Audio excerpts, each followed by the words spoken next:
Have you ever stood on the edge? I don't mean the edge of a cliff. I mean the edge of your own life. The moment where you are so tired, so broken, and so beaten down by the world, you are ready to say, I'm done. We've all been there. That dark place where the dream feels like a burden. Where the thing you love the most has become the thing that hurts you the most. I was there. I remember the date. I remember the weather. And mostly, I remember the silence. I was exactly 1 second away from making a mistake that would have erased everything I am today. 1 single second. If I had blinked, I might have missed it. If I had turned away, my life would be completely different right now. Today, I want to tell you a story. It's a simple story about a violin, a pawn shop, and a stranger. But really, it's a story about you, and why you must hold on for just 1 more second. Let me introduce you to a young man named Elias. Elias wasn't famous. He wasn't rich. He was just a boy from a small town with a very old violin case tucked under his arm and a fire in his chest. He moved to the big city with a simple belief. If I play from the heart, the world will listen. Sounds nice, doesn't it? But we all know the world doesn't always work like that. For 3 years, Elias tried. And when I say tried, I mean he gave every ounce of his soul. He played in subway stations where people walked by without looking. He played in empty cafes. He sent recordings to orchestras, to agents, to anyone with an email address. Do you know what he got in return? Silence, or worse, polite rejection. You have talent, but not enough. We are looking for something different. Maybe you should try a real job. Slowly, that fire in his chest started to flicker out. The city, which once looked like a playground of opportunity, started to look like a prison of concrete and noise. His bank account hit 0. Then it went below 0. He stopped eating properly so he could pay rent. He stopped calling his mother because he was too ashamed to tell her the truth that he was failing. Have you ever felt that shame? The heavy feeling in your stomach when you realize that maybe, just maybe, you aren't special? That is where Elias was. He looked at his violin in the corner of the room. It was a gift from his grandfather. It was his voice. But now, when he looked at it, he didn't see music. He saw rent money. He saw a bus ticket home. He saw the end. It was a Tuesday afternoon. It was raining, that cold gray rain that soaks right through your clothes. Elias made a decision.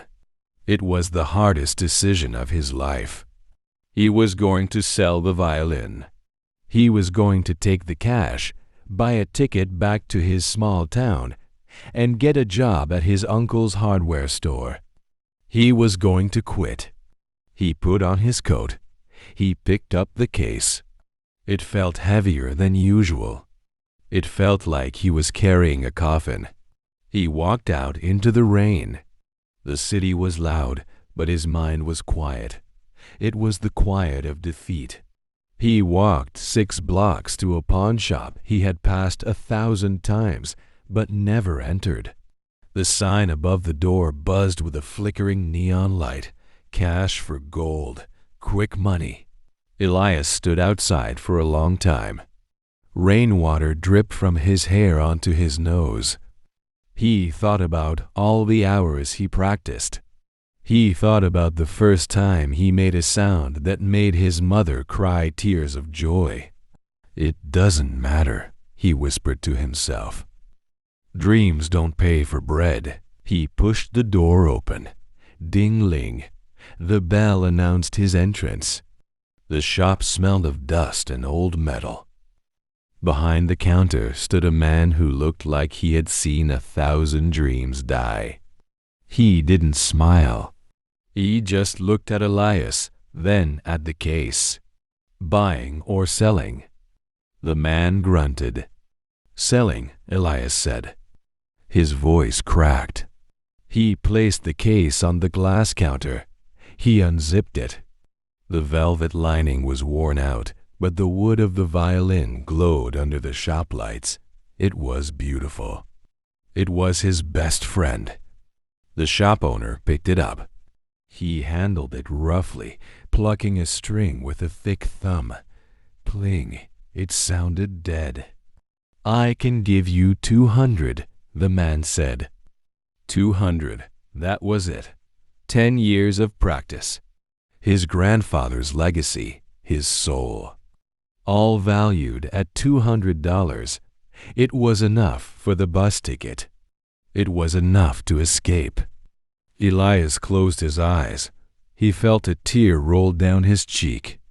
He just wanted the pain to stop. He wanted the struggle to be over. Okay, Elias said softly. Deal. The man opened the register. The drawer slid open with a rattle. He counted out the bills. 1, 2. This is the moment. The transaction was happening. The dream was being sold. The man pushed the money across the counter. Elias reached his hand out to take it. His fingers were inches away from the cash. The door opened behind him. Now, usually, you don't turn around when you're in a pawn shop. You keep your head down. But for some reason, Elias froze. He didn't touch the money. He paused for 1 second. In that 1 second, a sound filled the room.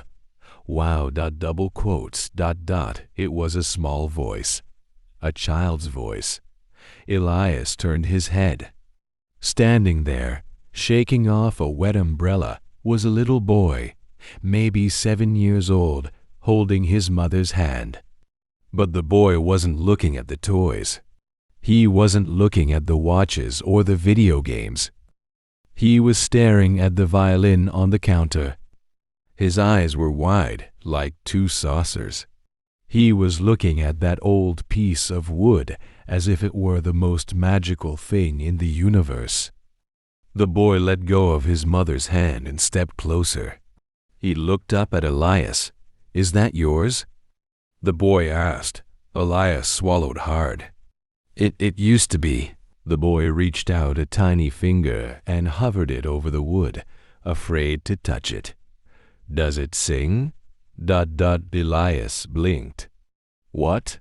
My mom says violins sing, the boy said. I never heard one real, only on TV. Can you make it sing? The shop owner sighed, impatient.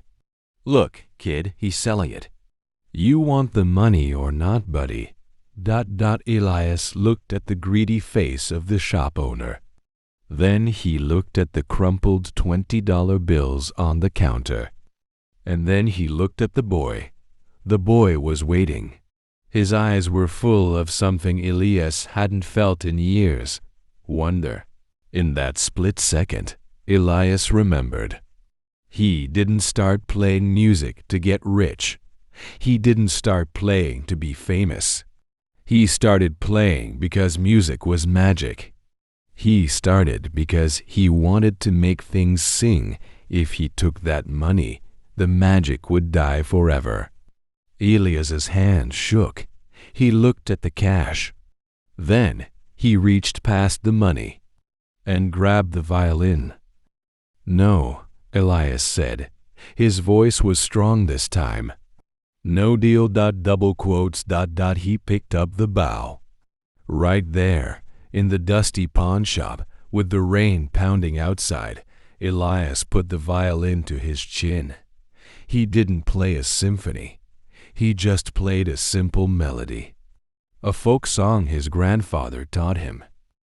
The sound filled the room. It bounced off the old watches and the broken cameras.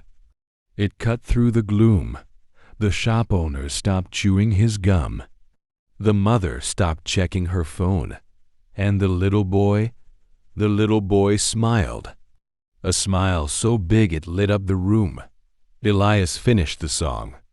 The room was silent, but it wasn't a heavy silence anymore. It was a peaceful one. "It does sing," the boy whispered. Elias packed the violin back into the case. He zipped it up tight. He looked at the shop owner. "Keep your money."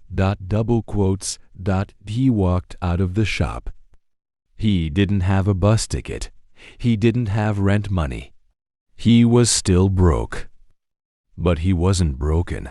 That 1 second, that interaction with the boy reminded him of his why. Elias didn't become a millionaire the next day. This isn't a fairy tale. He had to wash dishes in a restaurant to pay rent. He had to struggle for 2 more years, but he never walked into a pawn shop again.